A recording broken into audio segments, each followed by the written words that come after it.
ইসে এই গ্রামীণ ফোনের হেড অফিস দেয়া 12টা পর্যন্ত বন্ধ করে রাখছে। এগুলি আপনারা মিডিয়া বলেন, এরা এই জিনিসগুলো আমাদেরও কিন্তু একটা ধৈর্যের সীমা থাকা দরকার। আমাদের কিন্তু ধৈর্যের সীমা কিন্তু শেষ করে দিচ্ছে তারা। তারপরে ধরেন আমরা যদি আবার কোনো সময় অ্যাকশনে যাই, সে সময় আবার আপনারা বলেন পুলিশ এই আগের পুলিশের মতোই হয়ে গেছে। এই ক্ষেত্রে আপনারা তাদের একটু বলা দরকার যে তারা এই যে কারণে অকারণে করতেছে, তারা এটা রাস্তাঘাট ব্লক না করে তাদের যে ঊর্ধ্বতন কর্তৃপক্ষের কাছে তারা জানাইতে পারে।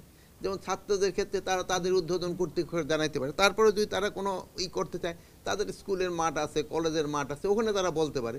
বাট জনগণের দুর্ভোগ সৃষ্টি করে যেন না করে এটা করবে। কিন্তু সবারই কিন্তু একটা ধৈর্য আছে, মানে এক সময় কিন্তু সবাই ধৈর্যের বাঁধও কিন্তু ভেঙে যায়। জনগণের কিন্তু ধৈর্যের বাঁধ ভেঙে যাবে। এই সময় দেখবেন যে জনগণের কিন্তু তাদের ক্ষেত্রে অন্য রকমের ব্যবস্থা নেওয়ার চেষ্টা করে।